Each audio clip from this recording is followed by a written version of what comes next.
We need to have an honest conversation about your niceness and what niceness is costing, not just you, but costing everybody who is waiting for you to step into your power. You're not even aware of how much your niceness is costing you in being honest about what you want in life, from small things to huge, mega, life reorienting, tectonic shifts that could completely game change the history of humanity itself. You're not able to give us those gifts that you have inside of yourself because you're so stuck on being nice.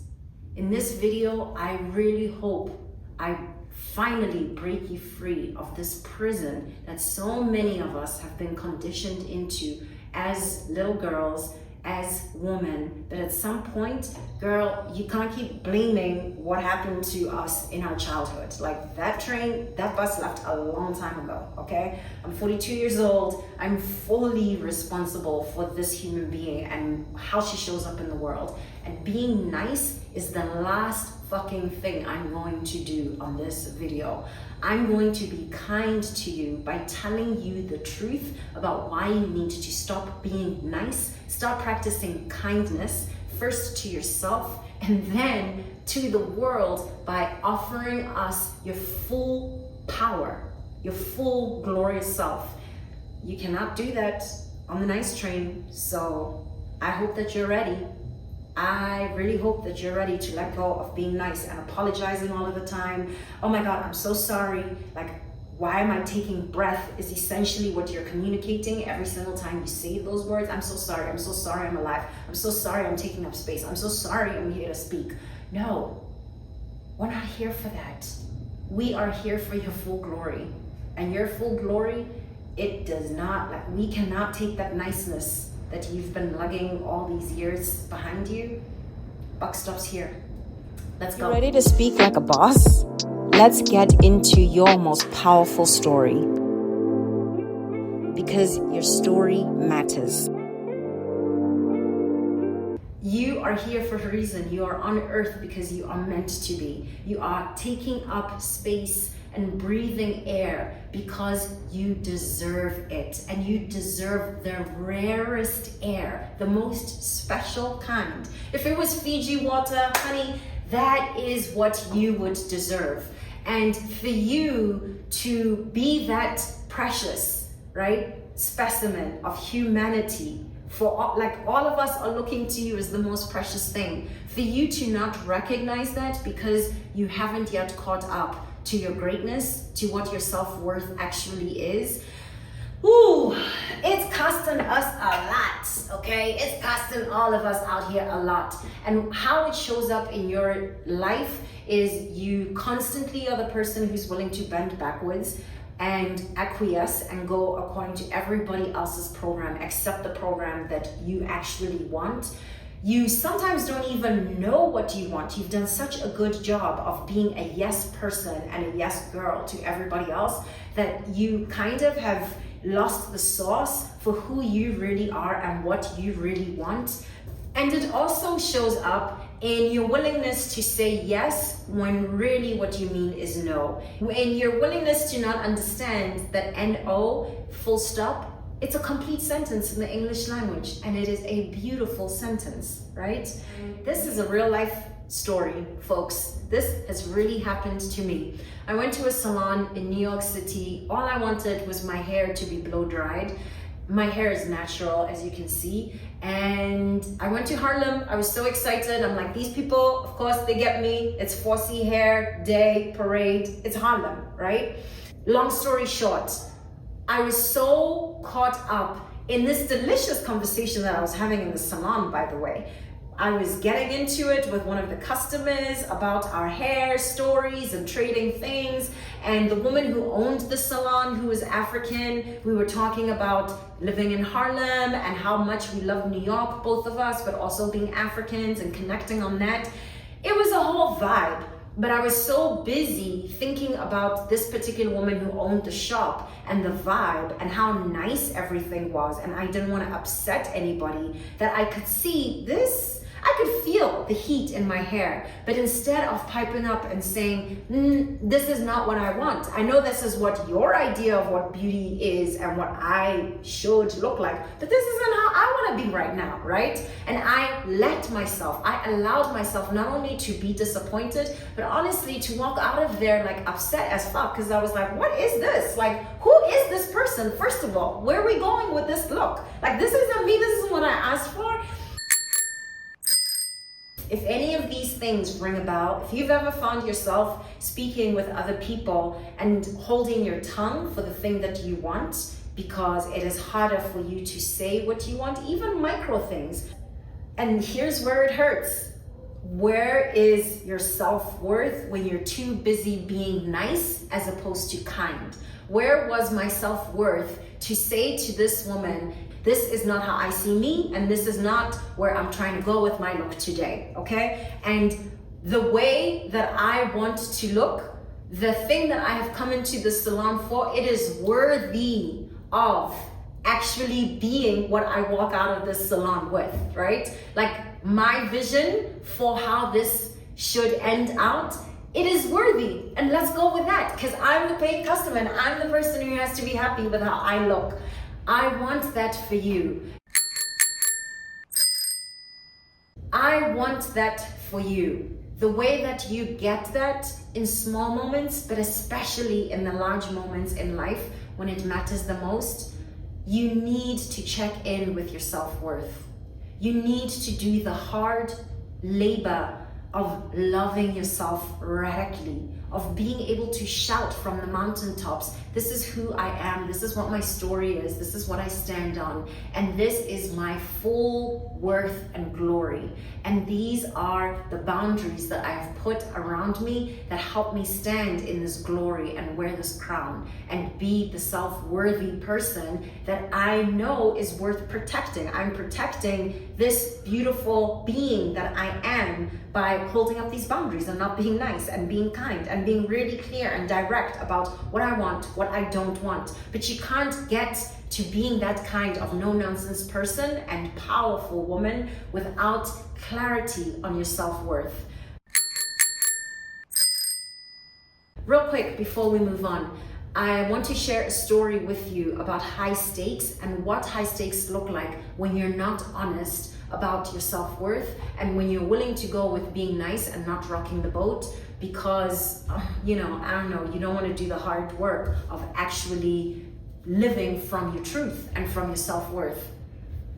Years ago, I worked for a complete nutbag narcissist, and what I wish I had had the courage to say to that person, instead of always being a yes person, I wish I had just been able to sit down across from him and candidly, and without judgment, by the way, and no heat, no judgment, not even without any high emotions, to just say, nobody respects you because the way that you rule is through fear.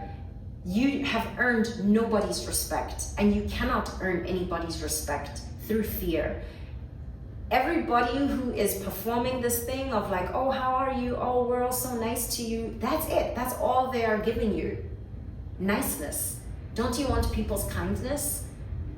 Well, for you to be able to do that, you might have to let go of your narcissist and ego-driven decision-making. And I can imagine this person's face kind of falling on the floor because nobody talks to this person like that. But I really wish that I had had the courage, quite frankly, to be able to be the person who just laid it out bare. Let the chips fall where they may. And the reason why I'm sharing this with you, the reason why this is so important to master is I cannot tell you how much that fucked with my self-confidence, surface level, but my self-worth, something so much deeper. I don't want that for you. I don't want that for you. Your self-worth is the center of your earth.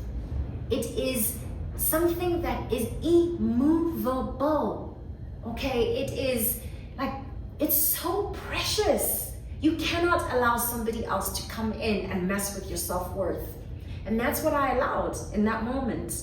And not just one moment. I worked for this person for years. So this happened again and again.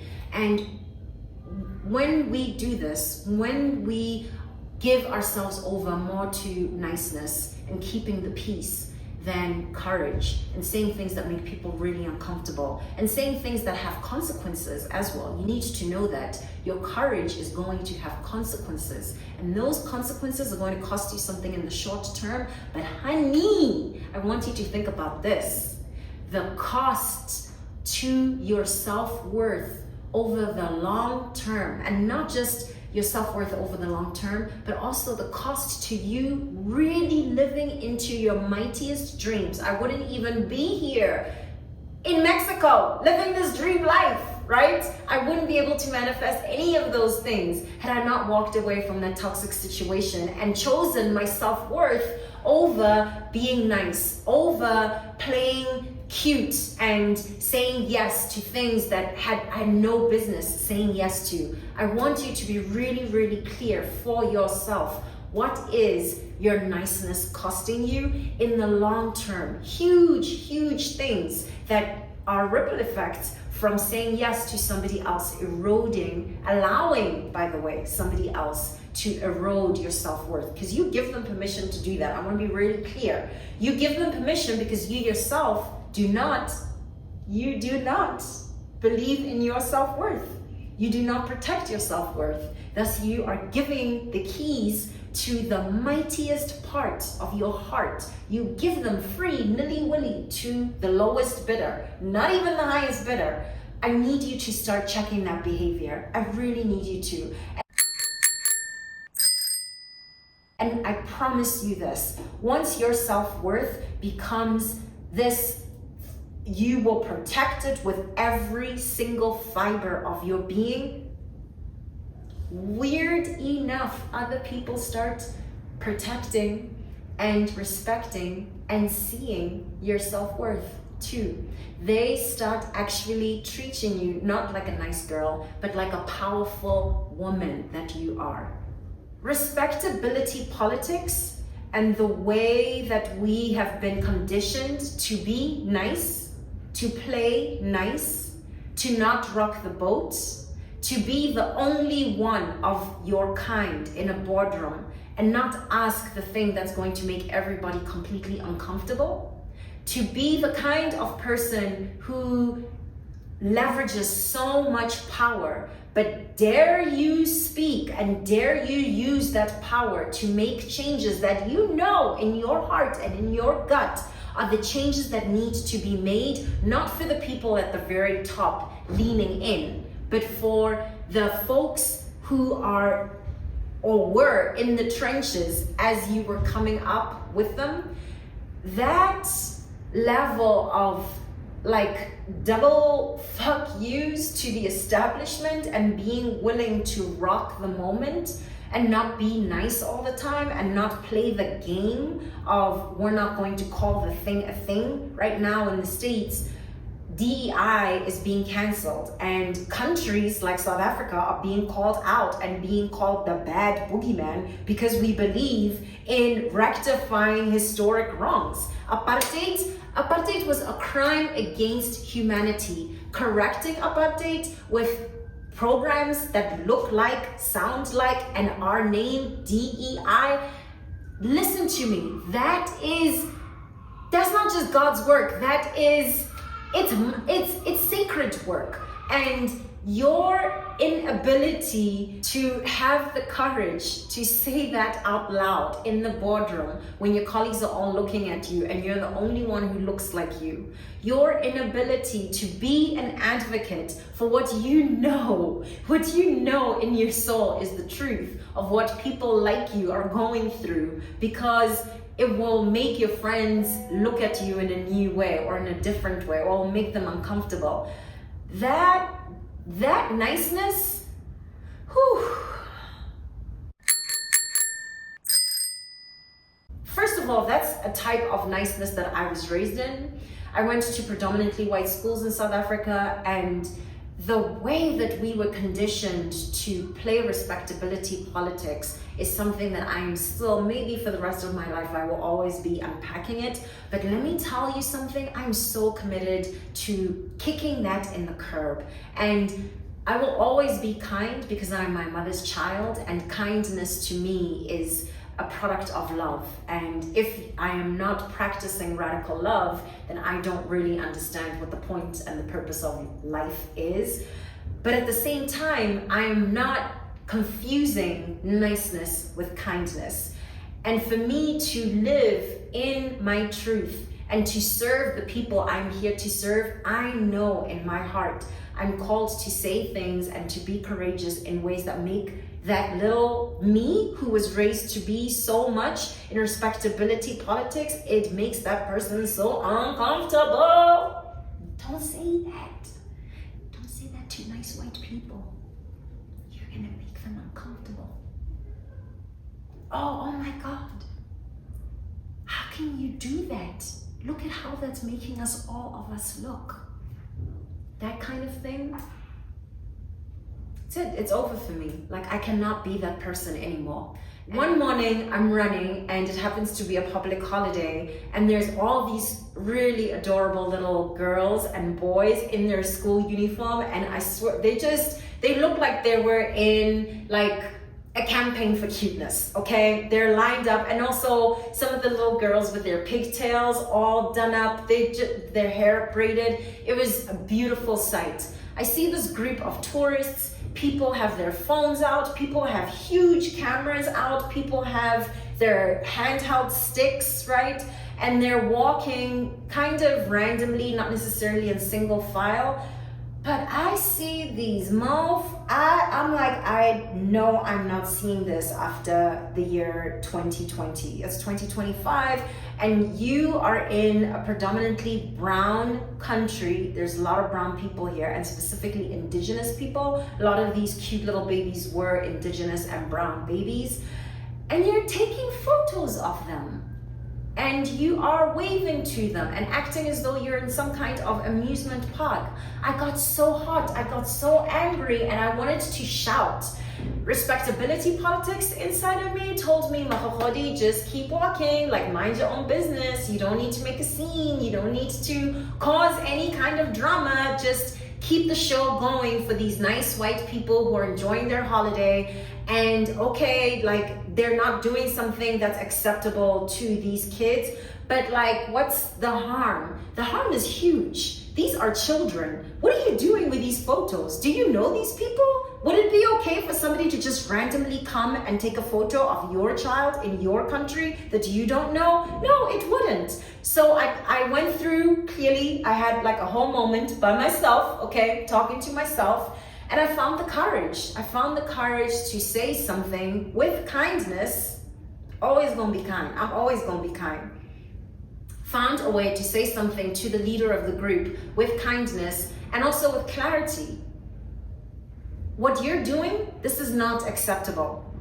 That moment is so small and maybe inconsequential for anybody else except for me, but that moment is the kind of power and courage that I want you to start leaning in on if you, like me, were raised in respectability politics. It's not going to save us, sis. Respectability, niceness is going to do jack squat shit for us and our people. Like, how far has niceness gotten us? We've been nice to people for like ever, and guess what? They still kept their boots on our neck. Like, niceness is not going to help us. You know what has helped us? You know what did get our ancestors to this moment and to these freedoms that we enjoy right now? Me being able to sit here and look all pretty and do these things in Mexico, being South African, being somebody who pays taxes in the United States and carries the United States passport.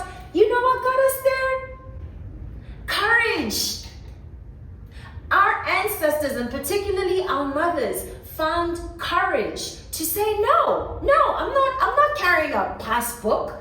Black South African women who were asked to carry a passbook. If you don't know that history, number one, here's a plug. You might want to check out my book. It's called In It. It breaks down some of what apartheid is and how we survived, but also what white supremacist systems have asked of our ancestors for millennia. My point, though, let's come back to the point. Let's reel it in. Let's do some of this. My point is, our mothers, they found courage. The Winnie Mandelas of the world, they said, no,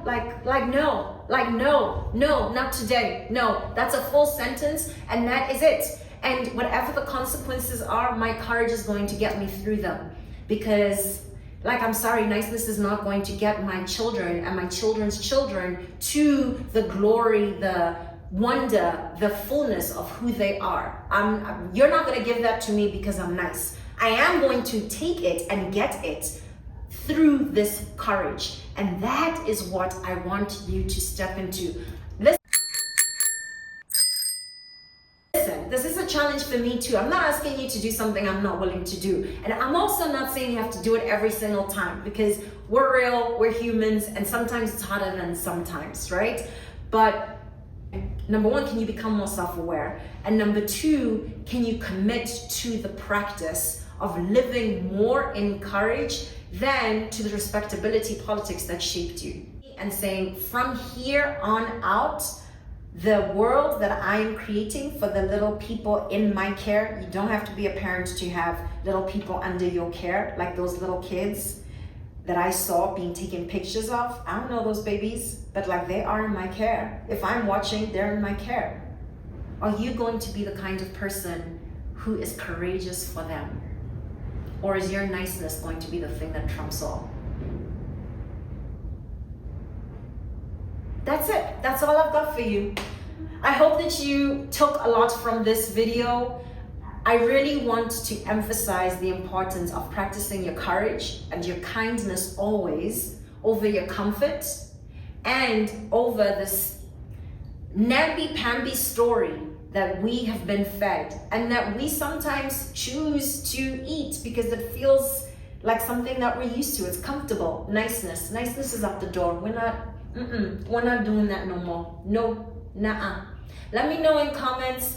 Have you found yourself in situations like this? You don't have to tell me all your business. I know it's the internet, even though here I am, I just told you my business. All I want to know is how does it feel in the moments when you're choosing niceness over kindness that also stands in your power? Empowering or not empowering? That's it. That's all I want to know. Let me know in comments. Thank you so much for being here. It means the world to me. This community and what we're building and being kind to one another in how we're showing up for each other and showing up in love. This is why I'm here, honey. This is why I am here. Thank you. Was that useful? You want to go even deeper? I'd love to support you. My coaching program can help you make money and spark action whenever you speak with intention. Book time to chat using the link in the description box below. Also, leave a comment if this video offered something you needed to hear today, or if you have a question you want me to unpack in next week's episode. Fresh episodes drop every Thursday at 12 p.m. Eastern. Hit subscribe to get a notification so you never miss a beat. Thank you so much for being here.